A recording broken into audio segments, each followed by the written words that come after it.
Hey listeners, are you ready to uncover some extraordinary wonders? Disappearing Spoon is thrilled to partner with the amazing Curiosity Box. It's a science subscription service for curious minds. It's created by Vsauce, the internet's leading science education channel, with over 3 billion views. This season's box is packed with goodies that will fascinate and inspire you. Challenge yourself with a magnetic shadow alphabet puzzle.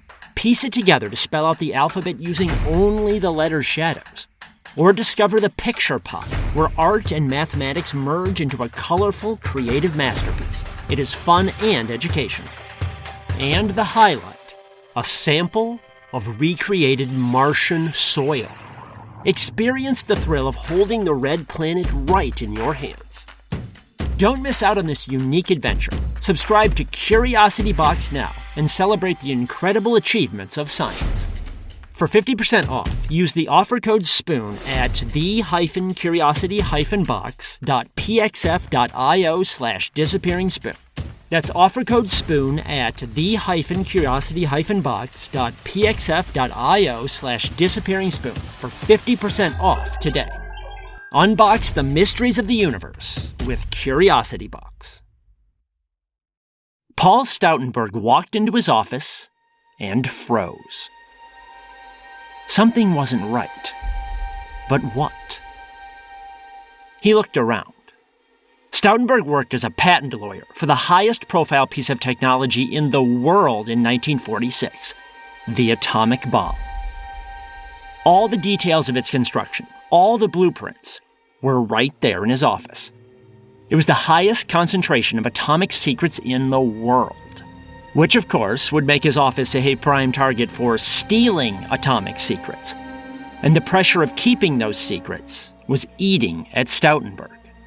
Right now, for instance, he swore something was wrong. But what? He examined every item on his desk. You can imagine him thinking, is that where I left my stapler yesterday? Did someone move it? Next thing, he's holding things up to the light or peeking under his desk, looking for fingerprints or footprints or other signs of a break-in. Then he saw it. He picked up some files and found a folder he had been looking for yesterday.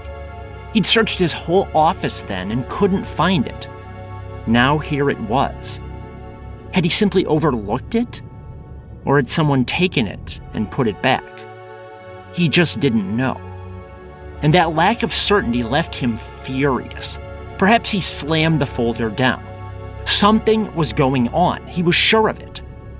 But what? The thing was, Stoutenburgh was right. Something was going on inside his head.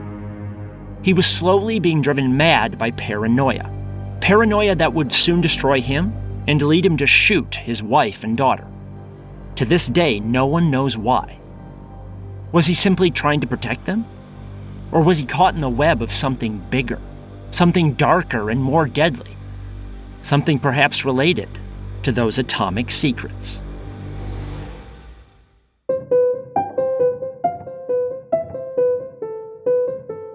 From the Science History Institute, this is Sam Keane and the Disappearing Spoon, a topsy-turvy, science-y history podcast, where footnotes become the real story.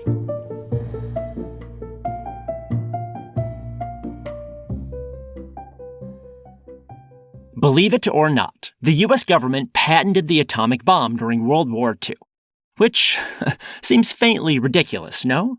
Usually you patent something for commercial protection, so you can sell it and make money. But the government obviously wasn't selling atomic bomb cores like vacuum cleaners. So why patent the bomb's components? A few reasons. First, to credit the scientists involved. They had done innovative work creating the bomb parts, and they wanted credit. And when you patent something, you list the inventor. Second, the atomic bomb was closely related to atomic power, and the U.S. government wanted to push atomic power after World War II. Getting a patent on different components of the bomb would therefore ensure that atomic power remained a public good. But patenting had downsides as well. First, you have to submit a blueprint for whatever you're patenting, and atomic bomb cores were no exception. What if those blueprints fell into enemy hands? Even worse, during the Manhattan Project to build the atomic bomb, everything, and I mean everything, was compartmentalized. Each scientist knew only one tiny bit of the big picture, and what they did know they had to keep very secret. Now, this secrecy led to constant fights and frustrations for the scientists involved. Scientists, frankly, are more curious than cats. They love asking why. It drove them batty to run into walls of secrecy. But the military insisted. Secrecy ensured that no one person could put together a bomb themselves. However, patenting the bomb worked against that secrecy. Overall, a few government lawyers filed 2,100 separate patent applications for different atomic bomb parts. This inadvertently channeled all those atomic secrets into one place. And that one place was Paul Stoutenburgh's office. Stoutenburgh was born in Ohio in 1901. He had a wide face with a sleepy smile and slicked-back auburn hair. In the 1920s, he earned a law degree in Washington, D.C. There, he also met his wife, Anna, and in 1934, the couple had a daughter named Mary Alice. Stoutenburgh joined the Army late during World War II, in July 1945. 7 months later, he resigned and joined the government agency in charge of the Manhattan Project. His job involved managing the agency's secret atomic patents. Frankly, the job did not go well. Working with atomic secrets changed Stoutenburgh. Friends recall him starting to say strange things, like claiming that papers would go missing from his desk one day and mysteriously reappear the next. He sounded paranoid. The obvious worry for him was Soviet spies. Although the US and Soviet Union were allies during World War II, the two nations quickly turned on each other afterward and became enemies. And Soviet leader Joseph Stalin was desperate to get his own atomic bombs, by hook or crook, or espionage. The fear of espionage was not just speculation either. In September 1945, a clerk at a Soviet embassy in Canada defected. In doing so, the clerk stole reams of documents that revealed extensive Soviet spy rings in Canada and the US. This included spies and agencies working on atomic bombs. Frustratingly, the documents were light on details. No one knew who the spies were, only that they existed. But that just made people more paranoid. Anyone you worked with could be a spy. Fear of spies began to eat away at Stoutenburgh's brain. After all, papers were going missing from his desk. At least he thought so. Regardless, he begged his bosses to tighten things up.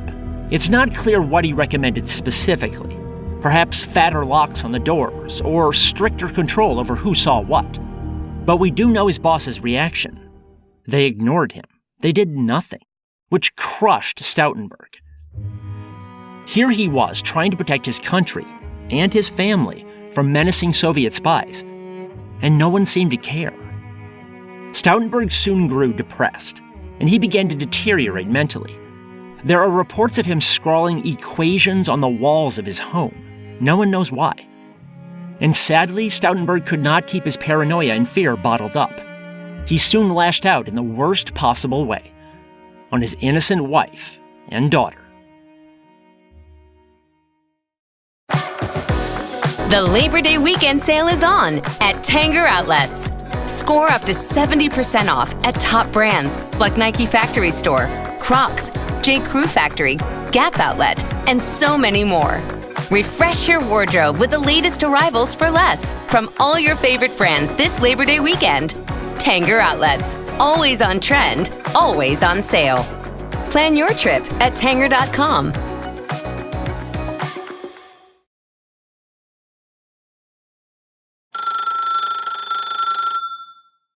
The tragedy started to unfold with a telephone call.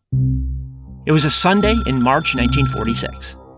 12-year-old Mary Alice Stoutenburgh had a play date with a friend to go roller skating. But Mary Alice never showed up. So the mother of her friend called Anna Stoutenburgh, Mary Alice's mother, to see what happened. The mother listened to the phone ring, and ring, and ring. No one picked up. It wasn't like the Stoutenburghs to flake out like this. So the mother called up Anna Stoutenburgh's brother. She asked if he had heard from Anna recently. He had not. So he agreed to visit the Stoutenburgh home in Northwest D.C. to check on them. Even from the outside, things looked suspicious. 2 newspapers were sitting on the front step. Then the brother peeked into the garage and saw the family car sitting there. So the Stoutenburghs were not traveling or away. Fighting down his panic, the brother called the police. The police came right over. They smashed a window in the back door and entered. The first floor was eerily quiet. Then they trudged upstairs and walked in to a bloodbath. They found the first body in the hallway. Lying half in and half out of a bedroom was Anna, the wife and mother. She was wearing a black coat and had a bullet wound to the back of her skull. Inside the room, the police found Stoutenburgh sprawled across the bed. He was wearing pajamas and a smoking jacket. The right temple of his skull was blown to pulp. A .25 caliber pistol was lying near his hand. Saddest of all, the police found little Mary Alice on the far side of the bed. She also had a bullet wound to the temple. Then the police looked closer. To their shock, they realized she was still breathing. She must have been lying there for over 24 hours, but she was alive. The police rushed Mary Alice to Walter Reed Hospital. Doctors there did their best to revive her, but she was too far gone to save. She never woke up from a coma and died a week later. This triple death left the Stoutenburghs' friends and family in agony. What happened? What had gone wrong? The obvious answer was that Paul Stoutenburgh had finally snapped. His paranoia about spies and leaks had been deepening for months. Perhaps he had finally grown convinced that America's enemies would soon obtain the bomb. After that, he figured, the world could hardly avoid a nuclear war, a nuclear holocaust. The pain and suffering would be unimaginable. So perhaps Stoutenburgh decided to kill his wife and daughter in a twisted act of mercy, to spare them from the apocalyptic future he foresaw. But while that was the obvious answer, was it the correct one? Not everyone thought so. In the months and years after the deaths, rumors began swirling about certain aspects of the Stoutenburgh tragedy, things that didn't quite add up. For instance, the police found Paul Stoutenburgh next to a .25 caliber pistol. But acquaintances claimed that he did not own a .25 caliber pistol, only a .45. Moreover, Stoutenburgh had joined the army late in life. And while he went through some training, he was reportedly a terrible marksman. But he had clearly gunned down his wife. She had been fleeing, probably panicked, yet he had taken her out with a single round to the back of the skull. How did a poor marksman make that shot? Now, to be clear, the rumor about him not owning a .25 caliber pistol is just that, a rumor. Maybe he owned one and didn't tell anyone. And maybe he just got lucky in gunning down his wife. But those things do give you pause. And those were not the only suspicious things. The Manhattan Project was pretty much the embodiment of security paranoia. As one historian said, if you even sneezed near Los Alamos during World War II, the Manhattan Project would have opened a file on you. In fact, in some ways, Stoutenburgh's paranoia did not really stand out. Lots of people in and around the Manhattan Project were obsessed with security. In perhaps the strangest incident, the Manhattan Project investigated Superman, the comic book character. I put together a bonus episode about this at patreon.com/disappearingspoon. It is a wild story involving Hitler, the SS, even Santa Claus. All that and more at patreon.com/disappearingspoon. Given all that paranoia about security, you'd think that Stoutenburgh's death would have caused panic in certain government circles. After all, the man had access to more atomic secrets than anyone alive, and he had just died suddenly and violently. That's probably worth investigating. Odds are he simply snapped, but better to make sure, right? Except there was no investigation. Military intelligence, the FBI, the precursor to the CIA, they just shrugged. None of them even looked into Stoutenburgh's death. At least, not officially. A few years ago, a historian started poking around in the Stoutenburgh affair. He found that the FBI did have a file on Stoutenburgh, but the FBI destroyed the file in 2001. Again, no one knows why. Now, the destruction of the file says nothing by itself. The FBI destroys old files all the time for boring, bureaucratic reasons. Heck, maybe somebody just needed a file cabinet and started purging. Then again, the FBI holds onto a lot of old, useless files as well. Why destroy Stoutenburgh's? Was something in there? Now, I don't want to fan the flames of conspiracy. People have speculated about some wild things with regard to Stoutenburgh. That he uncovered a KGB plot to steal atomic blueprints, and that the KGB snuffed him out and made it look like a murder-suicide. Or perhaps the KGB simply threatened him, and Stoutenburgh killed himself and his family rather than let them fall into their clutches. Or hell, maybe Stoutenburgh discovered an American-led plot of some sort. To be clear, there is no evidence for any of that. But the silence surrounding Stoutenburgh's death, the complete lack of an official investigation, makes a lot of sober people think twice.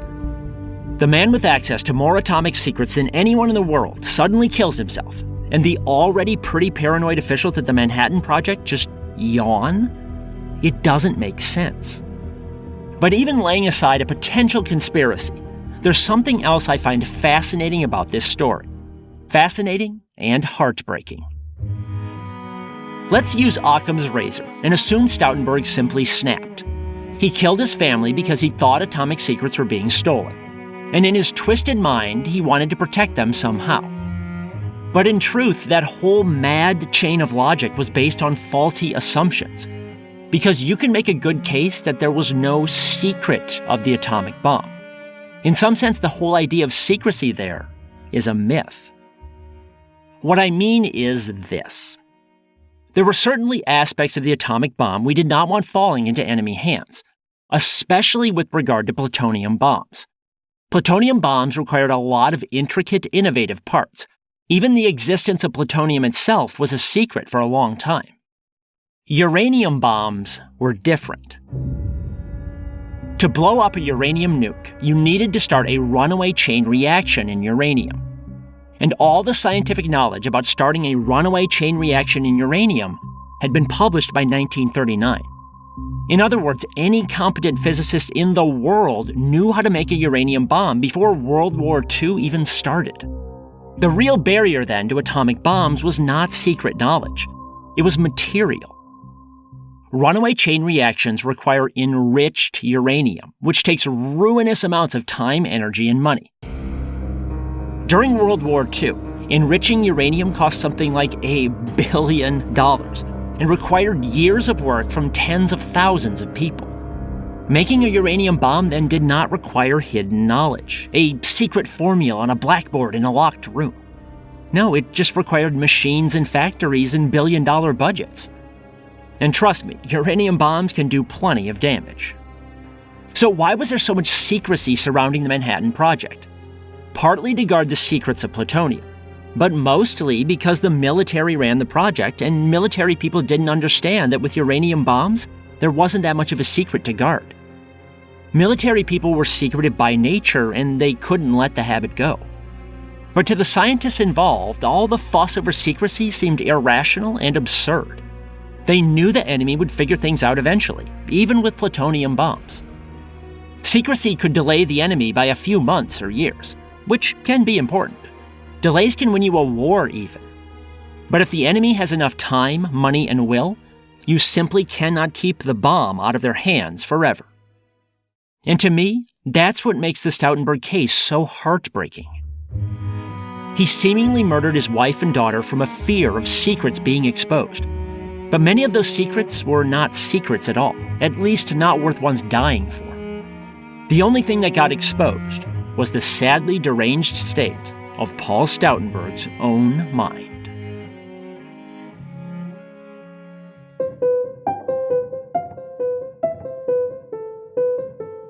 This is the Disappearing Spoon podcast, brought to you by the Science History Institute. Find out more about their library, museum, and multimedia magazine at sciencehistory.org. Make sure you check out the Science History Institute's other awesome podcast, Distillations. You can find their in-depth narrative stories and interviews about everything from space junk to sex, drugs, and migraines, anywhere you get your podcast, and on their website, distillations.org. You can find more incredible stories from my books at samkeen.com. You can also book me as a speaker at your school or event. If you like this podcast, please support it at patreon.com/disappearingspoon. It costs as little as 7 cents per day. You can also get bonus episodes and signed books. Please spread the word to others as well, and subscribe in iTunes, Stitcher, or other places. This episode was written by me, Sam Keen. It was mixed by Jonathan Pfeffer and produced by Mariel Carr, Rigoberto Hernandez, and Padmini Raghunath.